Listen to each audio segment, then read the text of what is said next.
Hi అండి, అందరికీ నమస్తే.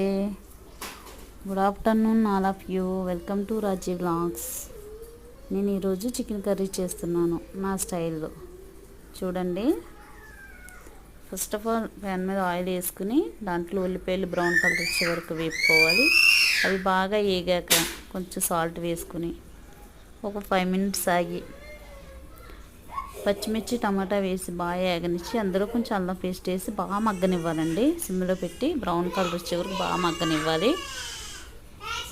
తర్వాత చికెన్ వేసుకోవాలి. చికెన్ వేసుకున్నాక బాగా అది కూడా బాగా మగ్గాలండి. అందులోని అల్లం పేస్ట్ అన్నీ అందుతాయి కదా, అది ఆయిల్ పైకి వచ్చే వరకు అలా సేమ్ మగ్గాలి. అలాగా తర్వాత కొంచెం అటు ఇటు తిప్పుకుని మళ్ళీ దానిపైన కొంచెం కరివేపాకు వేసుకుని మళ్ళీ మూత పెట్టుకుని మగ్గనివ్వాలి. లైట్గా పెరుగు వేసుకుంటే టేస్ట్ బాగుంటుంది. చికెన్ ముక్క కూడా గట్టిగా కాకుండా స్మూత్గా మెత్తగా తొందరగా ఉడుకుతుంది అన్నమాట.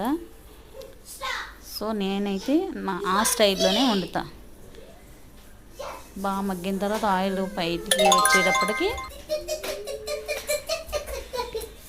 కొంచెం పసుపు, స్పూన్ ధనియాల పొడి, స్పూన్ జీలకర్ర పొడి, అలాగే 2 spoons కారం, 2 కానీ 3 spoons మనం తినే దాన్ని బట్టి వేసుకోవాలి. కారం వేసుకుని బాగా కొంచెంసేపు మూత పెట్టి ఒక 5 నిమిషాలు మగ్గనివ్వాలి. తర్వాత మూత తీసి దాన్ని బాగా తిప్పి ముక్కకు పెట్టేలాగా బాగా కలపాలి. కలుపుకొని మళ్ళీ దానిపైన మళ్ళీ మూత పెట్టి మళ్ళీ మగ్గనివ్వాలి. అప్పుడు ఆయిల్ అలా పైకి తేలుతూ ఉంటుంది. అప్పుడు తేలినప్పుడు ఒకసారి అలా కదిపి నేనైతే అల్లం వెల్లుల్లిపాయ అలా చెదగొట్టి రోల్లో వేస్తానండి. దానిపైన బాగా మగ్గిన దానిపైన మళ్ళీ కొత్తిమీర, కరివేపాకు, పుదీనా వేసుకుని దానిపైన జీలకర్ర, అల్లం వెల్లుల్లిపాయ దంచింది వేసి ఒక 5 నిమిషాలు అలా మూత పెట్టి మగ్గబెట్టాక మళ్ళీ గట్టితో బాగా ముక్కకు పట్టేలా తిప్పుకొని అంతే మూత పెట్టేసుకుంటానండి. ఒక 10 minutes సిమ్లో పెట్టేస్తాను.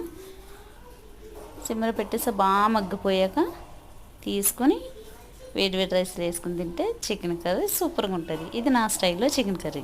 Thank you. వీడియో నచ్చితే లైక్